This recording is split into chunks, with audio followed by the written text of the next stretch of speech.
Students, welcome to Namankur digi lessons. आज हम साहित्य वाचन में नैतिक शिक्षा में श्रमशीलता टॉपिक के बारे में पढ़ेंगे। श्रमशीलता सकल पदाराथ है, जग माही कर्महीन नर पावत नाही। इसका मतलब क्या?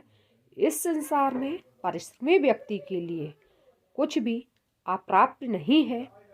वह अपने परिश्रम के बल पर अपनी इच्छित वस्तु प्राप्त कर लेता है। इसके विपरीत अकर्मण्य व्यक्ति हमेशा दुख झेलता हुआ सांसारिक उलझनों को भोगता है। मतलब क्या है कि जो व्यक्ति यदि जीवन में मेहनत करेगा तो वो व्यक्ति कभी भी परेशान नहीं होता, और यदि जो व्यक्ति मेहनत नहीं करता तो उसे जीवन में हमेशा परेशानियों का सामना करना पड़ता है। मेहनत करने की प्रवृत्ति ही श्रमशीलता है। श्रमशीलता में श्रम करने का शील में स्वभाव और वृत्ति निहित है। श्रम मनोरथ पूर्ति के लिए किया जाता है। ऐसा श्रम जिसका कोई ध्येय न हो श्रमशीलता की सीमा में नहीं आता। श्रम शरीर को स्वस्थ रखने के साथ साथ ही मन को निरर्थक सोच से परे रखता है। श्रम से जो अनुभव या ज्ञान प्राप्त होता है वह संस्कारों का ऐसा बीजोरोपण करता है जो हम किसी अध्यापक, पुस्तक अथवा संगीत से प्राप्त नहीं कर सकते। इससे व्यक्ति अहंकार शून्य अनुभवों और कलाओं में पारंगत बनता है।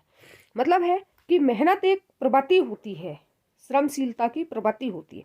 जो व्यक्ति की आदत होती है मेहनत करने की, वो हमेशा मेहनत करता है, और मेहनत के पीछे कुछ ना कुछ कारण होता है, कोई हमारा उद्देश्य होता है, लक्ष्य होता है। मेहनत करने से हम स्वस्थ रहते हैं, हमारे मन में कोई बुरे विचार नहीं आते।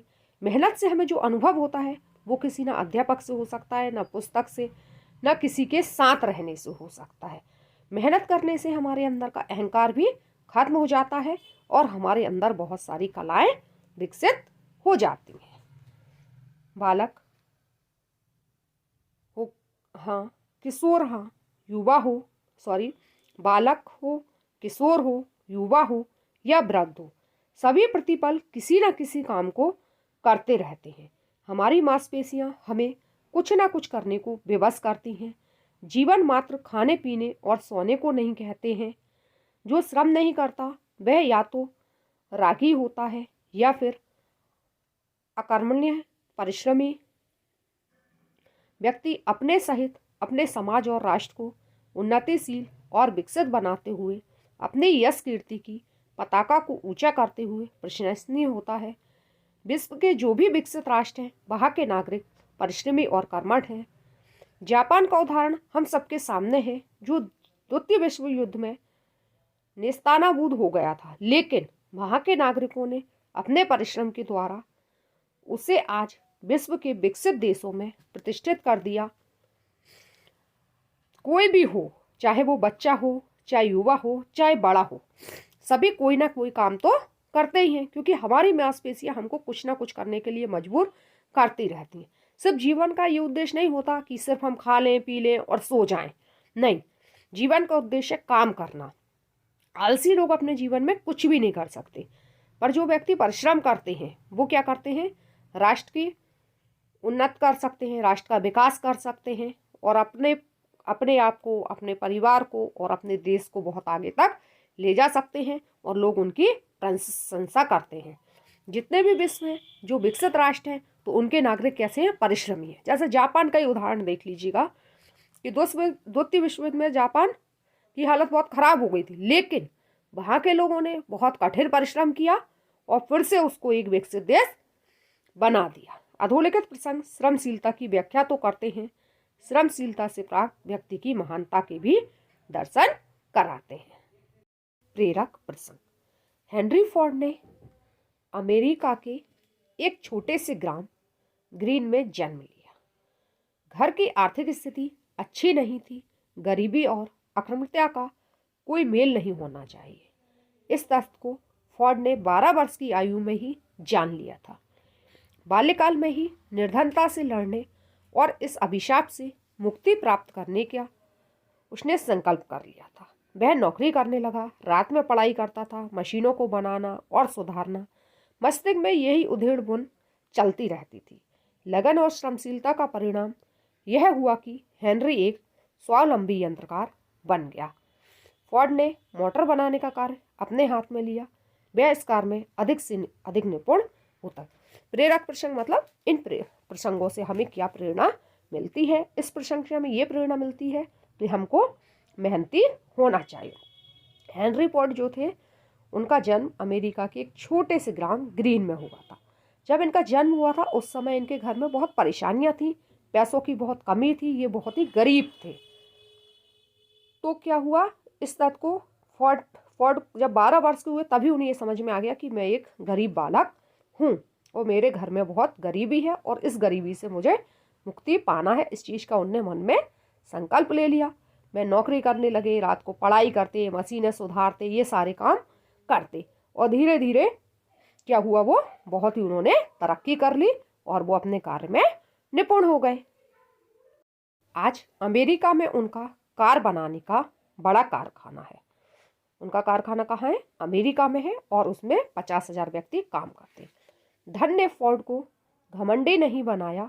वे फोर्ड फाउंडेशन के माध्यम से लाखों का दान दे चुके हैं जन कल्याण के कार्यों में। उनकी ये आर्थिक सहायता उन्हें सदा ही अपनी गरीबी के दिन स्मरण कराती रहती। फोर्ड क्या हुए, फोर्ड की अमेरिका में अपनी कार बनाने की फैक्ट्री है और इतने ऊंचाइयों पर पहुंचने के बाद उनको घमंड नहीं आया, बल्कि उन्हें हमेशा एहसास रहा कि मैं गरीब था, गरीबी के कारण कितनी परेशानियों का सामना करना पड़ा, इसलिए वो लाखों रुपए का दान देते हैं। इसलिए इस प्रसंग से हमें ये प्रेरणा मिलती है कि हमको मेहनत करना चाहिए और यदि हम मेहनत करते हैं तो हम सक्सेस होते हैं। एक किसान था, उसके 4 बेटे थे। वे परिश्रम करने से दूर भागते थे। वे दिन भर घूमते और काम रत्ती भर भी ना करते। वे खाते पीते और सो जाते। बेचारा पिता सवेरे से शाम तक काम में लगा रहता। इसी प्रकार दिन बीतते जा रहे थे। किसान अब वृद्ध हो चला था। एक दिन चारपाई पर लेटे लेटे किसान सोचने लगा कि मेरे मरने के बाद मेरे चारों आलसी बेटे घर बार बेच देंगे या फिर कटोरा हाथ में लेकर भीख मांगेंगे। वह चिंता में घुलने लगा। उसने पुत्रों को समझाया किंतु उन पर कुछ असर ना हुआ।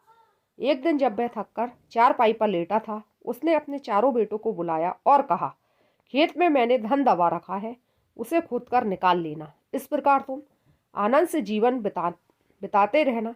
चारों बेटों ने धन के लोभ में खूब परिश्रम कर पूरा खेत खोद डाला, पर हाथ कुछ न लगा। जमीन पोली हो गई, बरसात आ गई। उन्होंने गांव वालों के कहने से खेत में अनाज बो दिया। फसल लहला उठी, पैदावार बहुत अच्छी हुई। उन्होंने अनाज बेचा, खूब पैसा मिला। तब उन्हें अपने पिता की बात, खेत में धन छिपा है, समझ में आई। अब वे मन लगाकर खूब परिश्रम करते और फसल उगाकर वर्ष भर का खर्चा मजे से चलाते। परिश्रम का फल मीठा। जैसे कि हम कहते हैं कि परिश्रम का फल मीठा होता। एक किसान था, उसके 4 बेटे। 4 बेटे बहुत ही आलसी थे, सिर्फ वो खाते पीते काम नहीं करते और किसान बहुत मेहनती था। तो किसान को हमेशा ये चिंता रहती थी कि मेरे मरने के बाद मेरे बेटे क्या करेंगे। ये तो पूरी जमीन भी बेच देंगे और उसके बाद भी कटोरा लेकर भीख मांगेंगे। तो इस दुनिया से एक युक्ति सूझी। तो उसने अपने चारों बेटों को बुलाया और कहा कि खेत में धन है, जाकर उसे खोद लो। तो बच्चे तो लोभी थे ही, तो वो खेत खोदने लगे। धन तो नहीं मिला, खेत पूरा खोद डाला। फिर लोगों ने उनको सलाह दी कि एक काम करो, अब खेत तो खोद ही लिया है, इसमें बीज भी डाल दो। उन्होंने कहा चलो ठीक है, बीज डाल देते। उन्होंने बीज डाल दिया। फसल बहुत अच्छी हो गई। जब उस फसल को बेचा तो बहुत सारे पैसे मिल गए। तो उस दिन उन्हें समझ में आ गया कि धन का मतलब है मेहनत। मेहनत यदि हम खेत में करेंगे तो खेत हमको धन देगा। और अब उनको समझ में आ गई बात और वो बहुत परिश्रम करने लगे। इसीलिए कहते हैं कि परिश्रम का फल मीठा होता है। एक बार हमारे देश में एक बड़े नेता जापान गए। वहां भी एक जहाज बनाने के कारखाने को देखने भी गए। उन्होंने जहाज के बड़े छोटे सभी प्रकार के पुर्जे बनते देखे। अंत में वे उस स्थान पर पहुंचे जहां कुछ लोग जहाज के लिए कीलें बना रहे थे। वे लोग बड़े मनोयोग से एक एक कील की जांच कर रहे थे। नेताजी ने उनमें से प्रमुख एक कील बनाने वाले से पूछा, महोदय, आपके पास कुछ साथ ही जहाज के बड़े बड़े महत्वपूर्ण यंत्र बना रहे हैं और आप लोग एक छोटी सी कील ही तैयार करते हैं। क्या आपको ऐसा नहीं लगता कि आपका काम सबसे छोटा और कम महत्व का है? कील बनाने वाले ने जवाब दिया, श्रीमान, क्या आप नहीं जानते कि जहाज के सभी पुर्जे बराबर महत्व के होते हैं? किसी भी एक पुर्जे की कमजोरी से जहाज नष्ट हो सकता है। फिर कील का तो अपना विशेष महत्व होता है। नेताजी आखिर पूछ ही बैठे कि कील का क्या विशेष महत्व है। उस कारीगर ने समझाया कि कील ही उन तमाम पुर्जों को जोड़ने का काम करती है। अगर कील कमजोर हुई तो जहाज टूट जाएगा। इसलिए हम एक एक कील की बड़ी सावधानी से जांच कर रहे हैं। इतना कहकर उसने गर्व से अपना मस्तक ऊपर उठाकर नेताजी को देखा। नेताजी नतमस्तक हो वहां से आगे बढ़े। कील का महत्व अब उन्हें अच्छी तरह समझ में आ चुका था। क्या होता है, हमें कभी भी किसी भी काम को छोटा या बड़ा नहीं समझना चाहिए। हर काम का अपना महत्व होता है। तो एक बार की बात थी कि हमारे देश के एक जो नेता थे वो जापान गए। जापान में वो वहाँ पहुँचे जहाँ की जहाज बनाने का कारखाना था।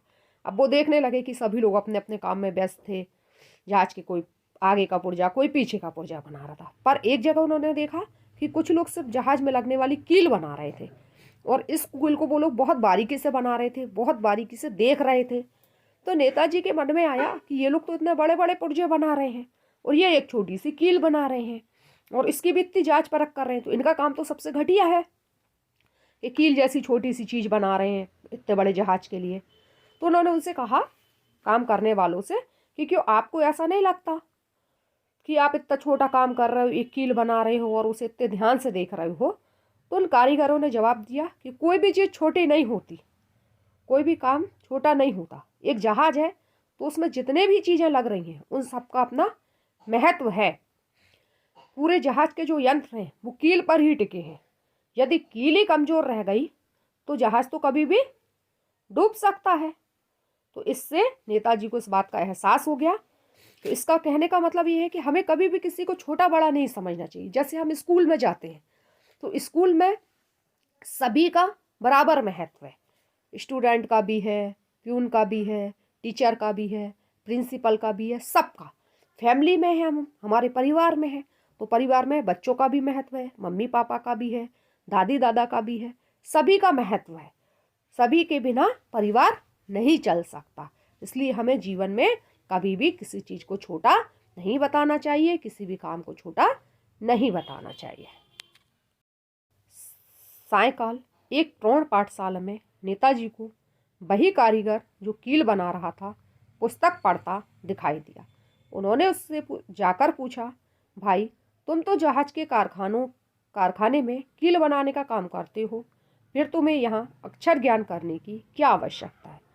उस मजदूर ने बड़ी विनम्रता से सिर उठाकर स्वाभिमान भरा उत्तर दिया, महाशय, जब हमारी विजय की गाथा अखबारों में छपेगी उस समय मैं उसे स्वयं पढ़कर अपनी श्रम निष्ठा को पुरस्कृत और सम्मानित अनुभव करूंगा।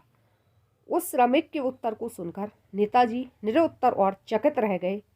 श्रम यदि राष्ट्रता को श्रेष्ठतम भावना से जोड़ दिया जाए तो वास्तव में वह महान कार्य ही कहा जाएगा। आज हमें इस भावना को अपने अंदर धारण करना होगा। हमें श्रम का सम्मान करना सीखना होगा। श्रमेव जयते अपना ध्येय वाक्य होना चाहिए, तभी हमारा राष्ट्र गौरव के शिखर पर ऊपर उठ सकता है, भारत जगत का सिरमौर बन सकता। अब वही नेताजी एक दिन कहाँ जाते हैं? प्रौढ़ पाठशाला। प्रौढ़ पाठशाला कहाँ? जहाँ की शाम को जो क्लासेस लगती है, बूढ़े लोग वगैरह वहाँ पढ़ने जाते हैं। तो वहाँ पे उनको वही कारीगर पढ़ता हुआ मिलता है। तो वो कहते, क्यों, तुम तो कील बनाने वाले कारीगर हो, तुम्हें पढ़ाई की क्या ज़रूरत है?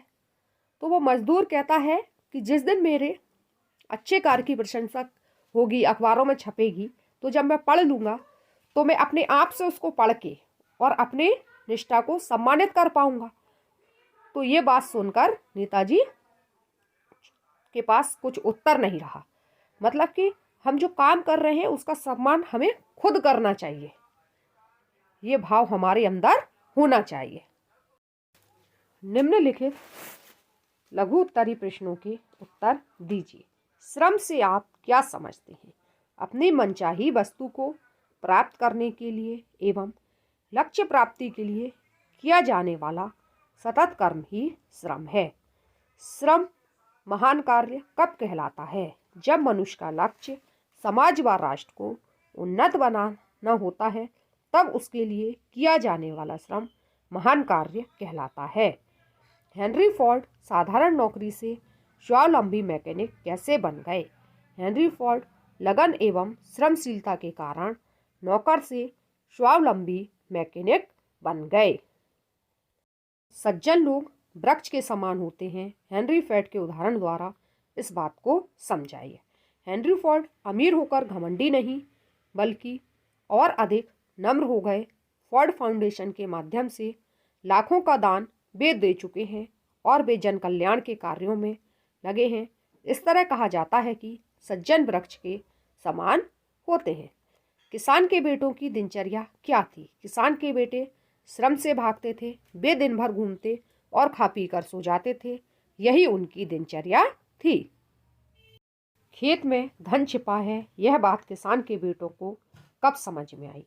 धन के लालच में किसान के बेटों ने पूरा खेत खोद डाला, किंतु कुछ हाथ ना लगा। बरसात आ गई थी। गांव वाले के कहने पर उन्होंने बीज डाल दिए। फसल अच्छी हुई। अनाज बेचने से खूब पैसा मिला। तब किसान के बेटों को खेत में धन छिपा है बात समझ में आई।